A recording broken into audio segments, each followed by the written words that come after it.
तो दोस्तों आदित्य इन्फोटेक एक ऐसी कंपनी जो इंडिया के सीसीटीवी और वीडियो सर्विलांस में मार्केट लीडर है। एंड इस कंपनी के दोस्तों हाल ही में 29 जुलाई से आईपीओ ओपन होने जा रहा है। इसलिए आज के इस वीडियो में हम लोग इस कंपनी के हर एक डिटेल को एकदम से डिटेल में डिस्कशन करने की कोशिश करेंगे। वो या तो दोस्तों इस कंपनी के बिजनेस के बारे में हो गया, फंडामेंटल के बारे में हो गया, या फिर इसके वैल्यूएशन के बारे में हो गया। सब कुछ देखते हुए लास्ट में हम लोग बात करेंगे इसके ग्रे मार्केट के बारे में एंड डिसाइड करेंगे कि हमें इस आईपीओ में अप्लाई करनी चाहिए या फिर नहीं करनी चाहिए। एंड अगर अप्लाई करनी चाहिए तो लिस्टिंग गेंस के हिसाब से अप्लाई करनी चाहिए या फिर लॉन्ग टर्म का व्यू लेके हमें इस आईपीओ में अप्लाई करनी चाहिए। तो आप दोस्तों बस इस वीडियो के अंत तक बने रहें, ताकि अभी इतने सारा आईपीओ आ रहा है तो उनमें से आपको किस आईपीओ में अप्लाई करनी चाहिए एंड किसको अवॉइड करनी चाहिए उसका एक बेटर पिक्चर मिल सके। तो फिर चलिए बिना आपका समय गंवाए सीधे वीडियो में आगे बढ़ते हैं और सबसे पहले दोस्तों बात कर लेते हैं इस कंपनी के बिजनेस के बारे में कि आखिर ये कंपनी काम क्या करती है, इस कंपनी का मेन रेवेन्यू सोर्स क्या है। तो अब अगर बात करें इस कंपनी आदित्य इन्फोटेक के बारे में तो आई होप कि दोस्तों आपने सीपी प्लस का नाम तो जरूर सुना होगा, क्योंकि कहीं ना कहीं आप इस कंपनी के कैमरे को तो जरूर देखे होंगे। इसीलिए दोस्तों ये जो कंपनी है वो सीपी प्लस के नाम से मार्केट में अपने कैमरे को सेल करती है। यानी मेजरली ये जो कंपनी है इंडिया की सीसीटीवी और वीडियो सर्विलांस कैटेगरी की एक लीडिंग कंपनी है, जिसका इंडियन सीसीटीवी सर्विलांस मार्केट में लगभग 20% का मार्केट शेयर है। जो देखा है दोस्तों तो इस कंपनी के लिए काफी अच्छी बात है। वहीं कंपनी के पास 1000 से ज्यादा एम्प्लॉय है, 54 ऑफिस है, 3000 के आसपास तक चैनल पार्टनर है एंड देखा जाए तो पूरे ऑल ओवर इंडिया में लगभग 44 सर्विस सेंटर है। यानी दोस्तों अगर सिंपल में बात करें तो ये जो कंपनी है वो सीपी प्लस के नाम से मार्केट में अपने कैमरे को सेल करती है, जिसका यूज आपको smart city, school, offices and even public place में देखने को मिल जाता है। वहीं अगर बात करें इस कंपनी के बारे में तो दोस्तों कंपनी का फंडामेंटल तो काफ़ी स्ट्रॉन्ग है, क्योंकि कंपनी का रेवेन्यू, कंपनी का प्रॉफिट एंड कंपनी का प्रॉफिट मार्जिन में ईयर ऑन ईयर बेसिस पे काफ़ी ज़बरदस्त ग्रोथ देखने को मिल जाएगा। क्योंकि दोस्तों फिलहाल अगर बात करें पिछले एक साल के बारे में तो FY24 से FY25 के बीच में इसके रेवेन्यू में तो ऑलमोस्ट आपको 12% के आसपास ही ग्रोथ देखने को मिलेगा। जबकि अगर इसके प्रॉफिट के बारे में बात करें तो दोस्तों इसका जो प्रॉफिट है पिछले एक साल में लगभग 200% से ऊपर का ग्रोथ हमें देखने को मिला हुआ है। इसीलिए अगर आप पिछले साल का इसका प्रॉफिट मार्जिन देखते हैं तो उसमें भी आपको काफ़ी इनॉर्मस ग्रोथ देखने को मिल जाएगा। यानी इसके प्रॉफिट मार्जिन में भी लगभग आपको 200% से ऊपर का ग्रोथ आपको देखने को मिल जाएगा, जो काफ़ी अच्छा माना जाएगा इस कंपनी के लिए। इसीलिए इसका ROE 34%, ROCE 33%, EBITDA 8% and return on net worth लगभग 35% के आसपास है। बट बात दोस्तों अगर करें इसके डेट टू इक्विटी के बारे में तो फिलहाल इसका डेट टू इक्विटी लगभग 0.41 का है, जो देखा जाए तो पिछले साल की तुलना में आपको काफ़ी कम नजर आएगा। बट दोस्तों इस आईपीओ का अच्छी बात यह है कि इस कंपनी के ऊपर अभी फिलहाल 412 करोड़ का लोन पड़ा हुआ है, जबकि इस आईपीओ से ये कंपनी जो भी फंड रेज करेगी उसमें से 375 करोड़ का जो फंड होगा वो दोस्तों ये कंपनी अपने डेट को रिपेमेंट करने के लिए यूज करेगी। यानी इस आईपीओ के बाद ये company almost debt free consider की जाएगी। यानी ओवरऑल फंडामेंटल वाइज बात करें तो दोस्तों फंडामेंटल वाइज ये जो कंपनी है वो तो काफ़ी सॉलिड है। बट केवल फंडामेंटल से कुछ नहीं होने वाला है, हमें बात करना होगा कंपनी के वैल्यूएशन के बारे में कि आखिर ये जो कंपनी है अपना आईपीओ किस वैल्यूएशन पे लेके आ रही है। तो दोस्तों फिलहाल मार्केट में ये जो कंपनी है वो पहली कंपनी है जो केवल सीसीटीवी या फिर वीडियो सर्विलांस के बिजनेस में इन्वॉल्व है। हालांकि मार्केट में और भी बहुत सारी कंपनियां हैं जो पहले से लिस्टेड है, बट देखा जाए तो उन सब का जो बिजनेस है वो काफ़ी डाइवर्सिफाइड है। कोई एक ऐसी कंपनी नहीं है जिसका काम केवल सीसीटीवी या फिर वीडियो सर्विलांस का हो। इसलिए फिलहाल इस कंपनी को किसी और कंपनी के साथ एप्पल टू एप्पल बेसिस पे कंपेयर नहीं किया जा सकता है। बट ओवरऑल दोस्तों अगर हम बात करें इसके पी रेशियो के बारे में तो फिलहाल इसका जो पी रेशियो रखा गया है वो ऑलमोस्ट 22 के आसपास है, जबकि अगर इस इंडस्ट्री का एवरेज पी रेशियो भी आप देखते हैं तो भी लगभग आपको 25 के आसपास देखने को मिल जाएगा। एंड ना ही केवल P ratio but price to book value के बारे में बात करें तो दोस्तों वो भी आपको 7 के आसपास देखने को मिल जाएगा। यानी ओवरऑल अगर वैल्यूएशन वाइज भी देखा जाए तो दोस्तों कंपनी का वैल्यूएशन भी काफ़ी अट्रैक्टिव रखा गया है, क्योंकि फिलहाल ये जो कंपनी है वो इंडिया की एक मोनोपोली कंपनी है जिसका एलोन इंडियन मार्केट में लगभग 20% का मार्केट शेयर है। एंड अगर फिर भी ये कंपनी इस वैल्यूएशन पे अपना आईपीओ लेके आ रही है तो दोस्तों काफ़ी अच्छा माना जाएगा इन्वेस्टर्स के लिए, क्योंकि इन्वेस्टर्स के लिए भी आगे इसमें बहुत कुछ बचने वाला है। इसलिए फिलहाल इसके ग्रे मार्केट में अभी आपको काफ़ी अच्छा डिमांड देखने को मिल जाएगा।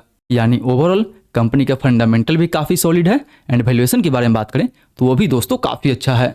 वहीं अब अगर बात करें इस आईपीओ कुछ डिटेल के बारे में तो ये जो IPO है 29 से 31 जुलाई के बीच में ओपन रहेगा, जिसका प्राइस पॉइंट 640 रुपये से लेकर 675 रुपये पर शेयर रखा गया है।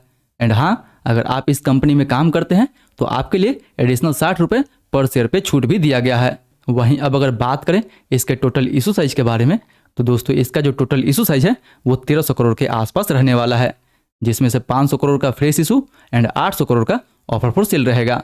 यानी ये जो 800 करोड़ होगा वो कंपनी के प्रमोटर के पास जाने वाला है, एंड ये 500 करोड़ का जो फ्रेश इशू होगा वो दोस्तों कंपनी के पास जाने वाला है, जिसको ये कंपनी अपने डेट को रिपेमेंट करने के लिए यूज करेगी। वहीं 1 रुपये के फेस वैल्यू पे मिनिमम आप इसमें 1 लॉट अप्लाई कर सकते हैं।